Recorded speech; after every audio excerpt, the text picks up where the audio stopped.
Namaste, welcome to Frontline Factor with Monica.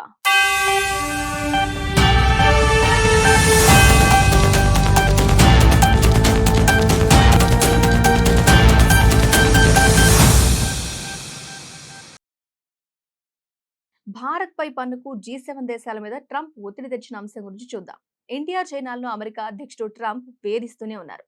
ఇప్పటికే America 50% సుంకాలతో సతమతమవుతున్న భారత్ మీద ఇంకొక పిడుగు వేయాలని సిద్ధమయ్యారు. ఉక్రెయిన్ రష్యా యుద్ధాన్ని ఆపేందుకు భారత్, చైనాలను లక్ష్యంగా చేసుకోవాలని G7 దేశాలు భావిస్తున్నాయా? అంటే అవుననే సమాధానం వస్తోంది. భారత్, చైనాల మీద పన్నులు విధించాలని అమెరికా అధ్యక్షుడు డొనాల్డ్ ట్రంప్ తీసుకున్న ఒత్తిడికి G7 దేశాలు తలొగ్గినట్టు సమాచారం. భారత్, చైనాల మీద సుంకాలు పెంచేందుకు G7 దేశాలు సూచనప్రాయంగా అంగీకరించినట్టు వార్తలు వస్తున్నాయి.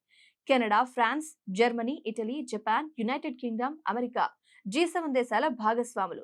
ఈ దేశాల ఆర్థిక మంత్రులు తాజాగా వీడియో కాన్ఫరెన్స్ ద్వారా మాట్లాడుకున్నారు. ఈ సమావేశంలో వారి మధ్య సుంకాల విధింపుకు సంబంధించిన చర్చ వచ్చింది. ఉక్రెయిన్ యుద్ధం ముగింపుకు నిజంగా కట్టుబడి ఉంటే రష్యా నుంచి ముడి చమురుకుంటూ పరోక్షంగా సాయం చేస్తున్న భారత్, చైనాల మీద అమెరికా ట్రెజరీ కార్యదర్శి స్కాట్ బెసెంట్ పిలుపునిచ్చారు. ఇప్పటికే భారత్ దిగుమతుల మీద అమెరికా భారీగా సుంకాలు విధిస్తున్నట్టుగా తెలిపారు.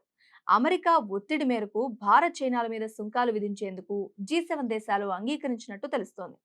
ఉక్రెయిన్ యుద్ధమంతా ముగింపుకు తామంతా కట్టుబడి ఉన్నాము అంటూ G7 దేశాల సభ్యులు తీర్మానం చేశారు.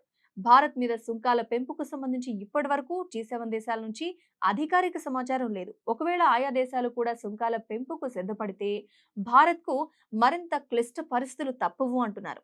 అయితే G7 దేశాలు తీసుకున్న ఈ నిర్ణయం భారత్ సుంకాల పెంపుకు ఒక కారణమవుతుందా? ఎందుకు ఉక్రెయిన్ రష్యా యుద్ధానికి చైనాకి, భారత్కి సుంకాలు అమెరికా విధించడానికి కారణమవుతున్నాయి అనే అంశం ఇప్పటికీ హాట్ టాపిక్ గానే ఉంది.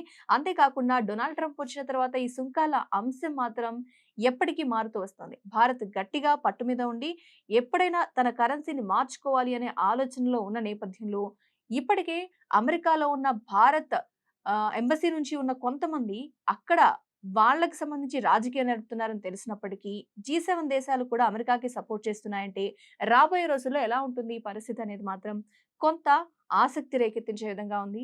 ఇది ఎంతవరకు కొనసాగుతుంది? భారత్ నెగ్గుతుందా? లేకపోతే ట్రంప్ తన పట్టు సాధించుకుంటారా? ఏం చేయబోతున్నారు? రాబోయే రోజుల్లో ఎలాంటి గట్టి నిర్ణయాలు తీసుకోబోతున్నారు అనేది మాత్రం ఆసక్తికరంగా మారింది. ఏం జరుగుతుంది అనేది వేచి చూడాలి. Thanks for watching.